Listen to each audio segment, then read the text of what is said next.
The moment you laugh at a man you do not understand, you have already lost. The sound came first, sharp and careless, cutting across the dry air of the training range like it belonged there, like it had authority behind it, and Lieutenant Daniel Carter did not try to hide it, did not lower his voice, did not second-guess the way his laughter carried across the formation, because in his mind, everything in front of him was already clear, already categorized, already beneath concern. The sun hung high over the field, heat rising in visible waves from the packed dirt.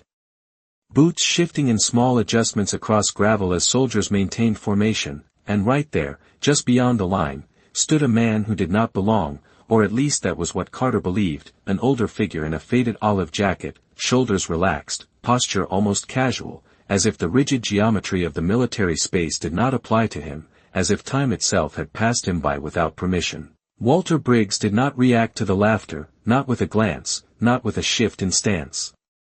He simply stood there, facing forward, eyes steady, as the wind brushed lightly against his jacket, lifting the fabric just enough to reveal the quiet wear of years, and that stillness, that complete lack of response, felt almost unnatural in a place built on immediate obedience. Private Lucas Reed noticed it first, though he did not understand why, something about the way the man held himself, not stiff like a recruit, not loose like a civilian, but something else entirely, something controlled without effort, and Lucas found his attention pulling away from the lieutenant's voice and settling instead on the older man who refused to move. Carter stepped closer now, boots pressing into the dry ground with deliberate force, his shadow stretching across the space between them, voice following the same tone as his earlier laugh, confident, dismissive, practiced, the kind of tone that came from rank, from structure, from knowing exactly where one stood in the order of things, and he gestured lightly as if directing an inconvenience off his field, expecting compliance the way the system had always delivered it, but Walter did not move, not even a fraction, the wind shifting again, carrying dust in a thin line across the ground between them, and for a brief second, the entire range seemed to pause around that stillness, as if something invisible had stepped into the space and was waiting. Lucas felt it more than he saw it, a subtle tension, a break in the rhythm that did not belong, and his eyes narrowed slightly, studying details he had ignored before, the angle of the man's shoulders, the calm in his gaze, the absence of hesitation. None of it matched the situation. None of it fit the expectation Carter had already decided was true. The laughter faded. Not because Carter chose to stop, but because it no longer carried the same certainty, and in its place, something quieter settled in, something slower, something that did not announce itself but demanded to be noticed. And still, Walter Briggs stood exactly where he had been, unmoved, as if the entire moment unfolding around him had already happened once before and no longer required his reaction. The wind shifted again, slower this time, dragging a thin line of dust across the space between them as if marking a boundary no one had agreed on but everyone could feel, and Lieutenant Daniel Carter let out a breath that almost sounded like another laugh, though it carried less edge now, less certainty, as he squared his shoulders and stepped closer, reducing the distance in a way that usually forced resolution. Because distance in the military did not stay undefined for long, it was either closed or commanded away, and he expected the same here. His voice followed, controlled but sharper, the kind that did not need to rise in volume to assert dominance, and he repeated the gesture, a slight motion of his hand toward the edge of the field, the unspoken order clear, reinforced by the silent presence of the formation behind him. But Walter Briggs remained exactly where he was, boots planted lightly on the packed earth. Not braced, not resistant, simply present, and the absence of reaction began to take on a different weight, not passive, not confused, but deliberate, as if movement itself was a choice he had already decided against. Private Lucas Reed felt it tighten in his chest, that subtle pressure that came when something did not follow the expected pattern, and he shifted his focus again, no longer tracking the lieutenant, but studying the older man more closely, noticing how his eyes did not wander, how they did not challenge either, they simply held steady, as if measuring something invisible, something beyond the moment unfolding. A flag at the far end of the range snapped once in the wind, the sharp sound echoing briefly before fading, and for a second, the entire line of soldiers seemed to breathe in unison, a collective pause that no one had commanded. Carter's boots pressed harder into the gravel now, a faint crunch breaking the quiet as he stopped just a few feet away, close enough to assert control, close enough to expect compliance, and yet the expected shift did not come. The older man did not step back, did not look away, did not even acknowledge the pressure being applied. Instead, the sunlight caught briefly on something beneath the edge of Walter's jacket, a dull glint, subtle, almost hidden, gone as quickly as it appeared, but Lucas saw it, just a flicker, a reflection that did not belong to worn fabric or ordinary clothing, and his eyes narrowed slightly, trying to catch it again, trying to understand why that small detail felt out of place in a scene already beginning to fracture. Carter did not notice it, or if he did, he dismissed it, his attention fixed on the lack of response in front of him, and that lack now pressed back in a way he could not immediately control, not through rank, not through tone, not through presence, and the air between them thickened, not with conflict, but with something quieter, something slower, something that did not rush to resolve itself. Lucas felt it settle deeper now, that sense that something had already shifted beneath the surface, something that had not yet revealed itself but was no longer hidden, and as the wind eased and the dust settled back onto the ground, one truth began to form, not spoken, not confirmed, but impossible to ignore, that the man standing there was not out of place, the moment itself was. The stillness did not break, it deepened, settling over the training ground like a weight no one had prepared for, and Lieutenant Daniel Carter felt it now in a way he could not dismiss, not because the man in front of him had spoken, but because he had not, because the silence held where it should have cracked, and that absence of reaction began to erode the certainty Carter relied on. He shifted slightly, just enough to reassert control, boots grinding softly against gravel, the sound sharp in the quiet, and his voice followed again, firmer this time, less casual, as if tightening the frame around a situation that refused to stay contained, and he stepped even closer, closing the last few feet, expecting the natural response that always came when authority moved within reach. But Walter Briggs remained unchanged, his posture steady, his gaze level, not confrontational. Not submissive, simply present in a way that did not adjust to pressure, and that presence began to feel less like defiance and more like something older, something practiced, something that did not need to react because it had already endured more than this moment could offer. Private Lucas Reed felt his attention narrow completely now, the rest of the formation fading into background as he focused on the small details. The subtle rise and fall of Walter's breathing, the way his hands rested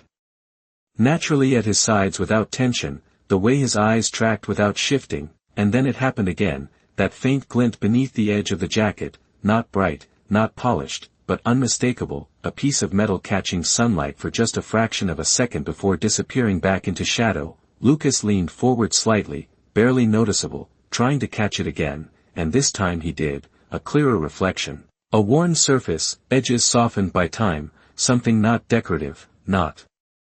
new, something that carried weight beyond appearance, and a thought formed before he could stop it, quiet but persistent, that whatever that was, it did not belong to a man who had wandered in by mistake. Carter saw the movement this time, his eyes following Lucas for a brief second before dropping to Walter's jacket, and he reached out without hesitation, not aggressively, but with the casual assumption of control, fingers brushing the fabric just enough to pull it aside, and the motion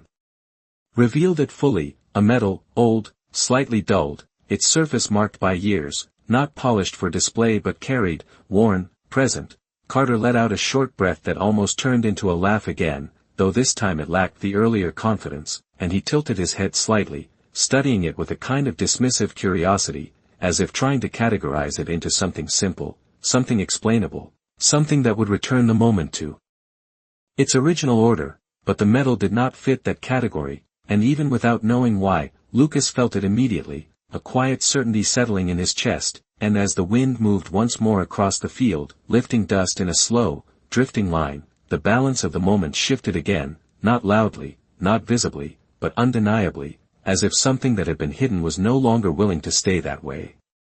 Carter held the metal between his fingers for just a moment longer than necessary, turning it slightly as if trying to read it without truly understanding what he was looking at, the dull metal catching the sunlight in brief flashes that seemed almost out of place against the polished sharpness of his uniform, and a faint smirk returned to his face, not as strong as before, but enough to suggest he had found something he could dismiss, something he could reduce to a simple explanation. He let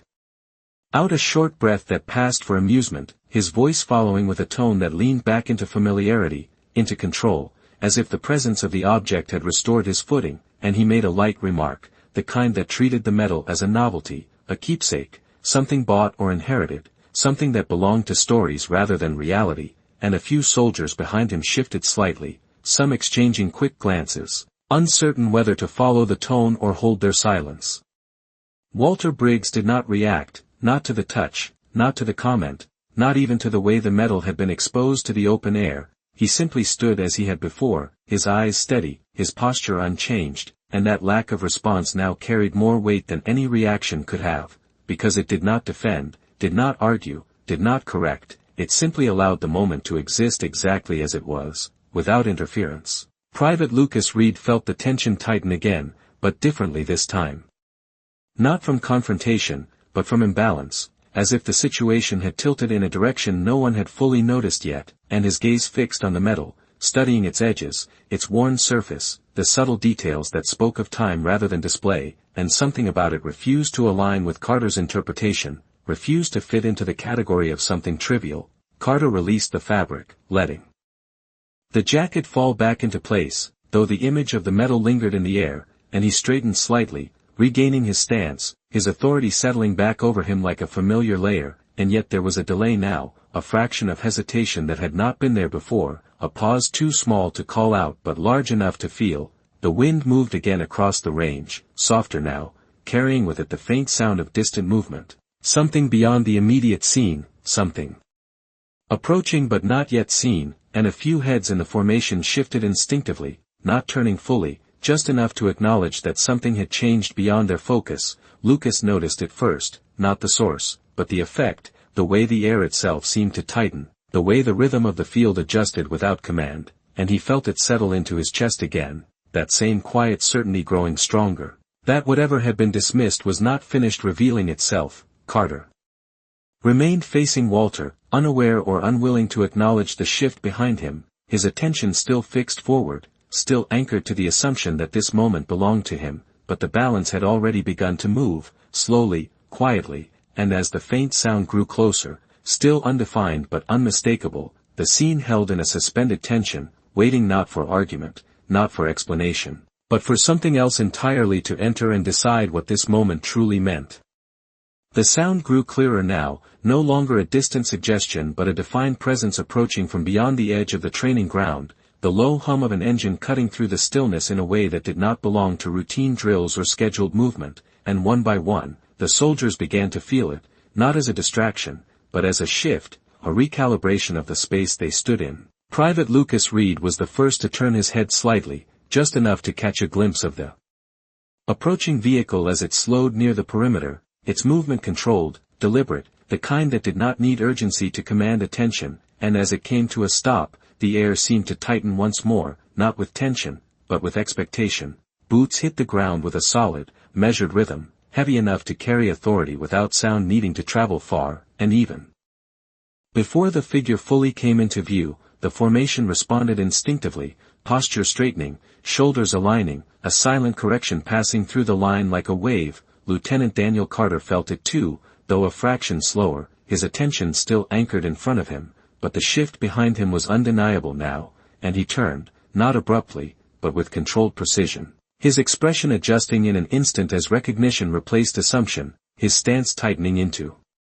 formality. The general stepped forward into full view, uniform marked by rank that did not need introduction, his presence grounded, steady, carrying the kind of authority that did not raise its voice, did not rush, did not demand attention because it already had it, and his eyes moved across the formation briefly, acknowledging structure, discipline, order, before settling forward. Carter straightened further, voice ready to report, to explain, to regain control of the moment, but the words never came, because the general did not stop on him, did not pause, did not engage. His focus moved past, directly to the man standing where he had always been. Walter Briggs had not shifted, not even as the entire field adjusted around him, and as the general approached, something in the air changed again, not louder, not sharper, but deeper, as if the moment itself had found its center. Lucas watched closely now, his attention fixed, his earlier uncertainty giving way to something else. Something clearer, and as the general slowed, just a few steps away from Walter, his expression altered in a way that could not be mistaken, not confusion, not curiosity, but recognition, immediate and undeniable, as if the sight of the man in front of him connected directly to something long known, long understood. Carter stood frozen just behind the moment, caught between expectation and reality, his earlier certainty now suspended, unable to reconcile the direction the scene had taken, and the metal, that small, worn piece of metal, seemed to linger in his mind, no longer trivial, no longer dismissible, but central, significant, as if it had been waiting for this exact moment to reveal its weight. The wind moved again across the field, softer now, carrying with it the faint rustle of fabric and dust, and as the general came to a complete stop in front of Walter Briggs, the entire formation held its breath, not because they were told to, but because something larger than instruction had taken control, and in that silence, the balance of everything that had come before finally settled into place. The general did not speak immediately, and that absence of words carried more authority than any command that could have followed, his gaze fixed on Walter Briggs with a clarity that removed all doubt, and for a brief moment, the world seemed to narrow to just the two of them standing in the center of the training ground, everything else fading into the edges of perception. Lieutenant Daniel Carter remained motionless, his posture rigid, eyes forward but no longer anchored, caught in the realization that the situation had moved beyond him without warning, and behind him, the formation held perfectly still, every soldier aware that something significant was unfolding even if they did not yet understand it. The wind softened, no longer sharp against the ground, but steady, carrying a quiet that settled deeper than silence, and the general took one final step forward, closing the remaining distance with measured precision, his boots landing firmly but without urgency, each movement controlled, deliberate, purposeful. Private Lucas Reed watched closely, his attention locked, the earlier uncertainty now replaced by a growing understanding that this moment was not about correction, not about discipline, but about recognition, something earned long before anyone standing here had ever arrived. The general's eyes dropped briefly, not in hesitation, but in confirmation, drawn to the edge of Walter's jacket where the metal had been revealed, and there was no questioning in his expression, no need for verification, only a quiet acknowledgement of something already known. Walter remained unchanged, his posture steady, his expression calm, as if the presence of rank did not alter the weight he carried, as if he had long since stepped beyond the need for validation, and in that stillness, there was a balance, a quiet alignment between two men who understood the same language without needing to speak it. Carter felt it fully now, the shift he had resisted, the inversion of everything he had assumed, and though he did not move, something within him adjusted, a silent recalibration that no one had ordered but everyone could sense. The general straightened slightly, drawing a controlled breath, and in one smooth motion, precise and unwavering, he raised his hand to his brow in a formal salute, the gesture executed with exact discipline. Held with intention, not rushed, not symbolic, but real, grounded in respect that did not need to be explained. The effect was immediate and absolute, the entire formation freezing not from command, but from realization, as the meaning of the gesture spread outward, reaching each soldier in a way that bypassed instruction and settled directly into understanding. Lucas felt it like a quiet impact, the final piece aligning. The metal, the stillness, the refusal to move, all of it connecting in a single instant that required no words to complete, and as the salute held in the air, unwavering against the soft movement of the wind, one truth became undeniable across the entire field, that the man they had overlooked had never been out of place, they had simply failed to see where he truly stood. The salute did not end quickly, it remained suspended in the air, steady and deliberate, held with a precision that extended beyond protocol and into something deeper, something that carried weight without needing explanation, and for those few seconds, no one on the field moved, no one adjusted, no one even breathed too loudly, as if the moment itself demanded stillness. General Raymond Holt kept his gaze fixed, unwavering, not on the formation, not on the officer behind him, but on Walter Briggs, and that focus alone reshaped the entire space, redefining who stood at the center of it. Walter did not mirror the salute immediately, not out of hesitation, not out of uncertainty, but because his stillness was not bound by reaction, it was grounded in something older, something that did not require symmetry to be understood, and when he finally moved, it was minimal, a small, controlled acknowledgement, a return not of equal motion, but of equal meaning. Lieutenant Daniel Carter felt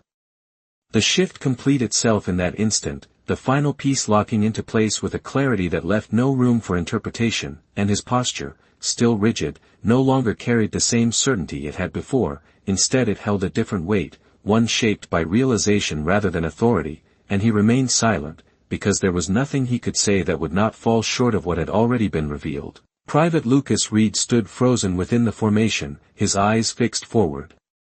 But his understanding now fully aligned with what he had sensed from the beginning, the details that had not fit, the stillness that had not made sense, the metal that had seemed out of place, all of it now forming a complete picture, one that required no confirmation beyond what was unfolding in front of him. The wind moved softly across the field, no longer sharp or intrusive, but steady, carrying the faint sound of fabric shifting in distant movement, and as the general slowly lowered his hand, the motion controlled and unhurried. The silence that followed did not break, it deepened. Settling into every corner of the training ground, the formation remained locked in place, but something within it had changed, something subtle yet permanent, a recalibration of perception that would not reset when the moment passed, and Carter, still standing just behind the center of it all, felt it most clearly, the understanding that rank could define structure, but it did not define legacy, and that what he had dismissed so easily had never needed his acknowledgement to exist. Walter Briggs stood exactly as he had from the beginning, unchanged, unaffected by the shift around him, as if the moment had simply revealed what had always been there, waiting without urgency, without demand, and as the dust settled back onto the ground and the air returned to its natural rhythm, one truth settled quietly across every soldier present, that respect had not been created in that instant. It had only been recognized, and once seen, it could never be unseen. No one gave an order to stand down, and yet the entire field understood that something had already concluded, not through command, but through recognition, and the silence that followed did not feel empty, it felt settled, as if a balance long ignored had finally been restored. General Raymond Holt shifted slightly, not stepping away from Walter Briggs, but repositioning just enough to stand beside him rather than in front of him, a subtle movement that carried meaning far beyond its simplicity. And that single adjustment was enough to ripple through the formation, altering posture, attention, even breath. Lieutenant Daniel Carter felt it immediately, the unspoken correction, not delivered to him directly, but undeniable in its presence, and his shoulders tightened before easing, his stance adjusting by instinct rather than instruction, as if his body recognized the shift before his thoughts could fully process it. Private Lucas Reed remained still, but his focus expanded now. No longer fixed on a single point, but taking in the entire scene with a clarity that had not existed moments before, and what he saw was not just a general and a veteran, but a line being redrawn, a hierarchy being quietly realigned without a word spoken. Walter Briggs did not move, did not acknowledge the shift in position beside him, and that lack of response only reinforced the truth settling over the field, that he had never required acknowledgement to hold his place, it had always been there, steady and unchanged. The wind moved gently across the training ground, softer now, carrying with it the faint sound of distant activity returning, but it did not break the moment, it simply passed through it, as if even the environment understood that something had occurred that could not be undone. Carter allowed his eyes to shift for the first time, not fully turning his head, but enough to see the alignment, enough to recognize where he now stood in relation to what had just been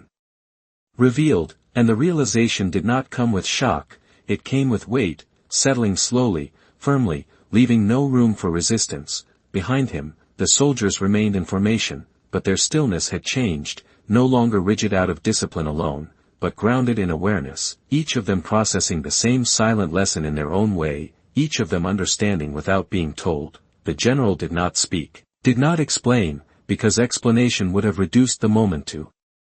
something smaller than it was, and instead, he allowed the silence to carry its full meaning, to let it settle where it needed to settle, without interruption. Walter Briggs stood as he had from the beginning, calm, steady, present, as if the entire sequence had been nothing more than a brief pause in a much longer journey, and that perspective, that quiet distance from the moment, was perhaps the most powerful element of all. As the field slowly began to breathe again, subtle movements returning, boots shifting, shoulders adjusting, one truth remained anchored beneath it all, something that would not fade with time or routine, that respect was not something created by rank or demanded by voice, it was something revealed in moments like this, moments that did not need to be announced to be understood. The moment did not end with movement, it settled into something quieter, something that lingered even as the world around it slowly resumed, and one by one, the smallest sounds began to return, boots shifting lightly against gravel, fabric adjusting in the wind, distant voices carrying faintly from beyond the field, but none of it erased what had just taken place, none of it reduced the weight of it. General Raymond Holt took a step back, not abruptly, not as a withdrawal, but as a completion, his role in the moment fulfilled without the need for explanation, and he gave a slight nod, not formal, not exaggerated, but precise, directed toward Walter Briggs with a clarity that required no words, and then he turned, his presence moving away with the same controlled authority with which it had arrived. The formation remained still for a fraction longer, as if waiting for something else to be said, something to define what they had just witnessed, but nothing came, and that absence became the final piece, the understanding that some moments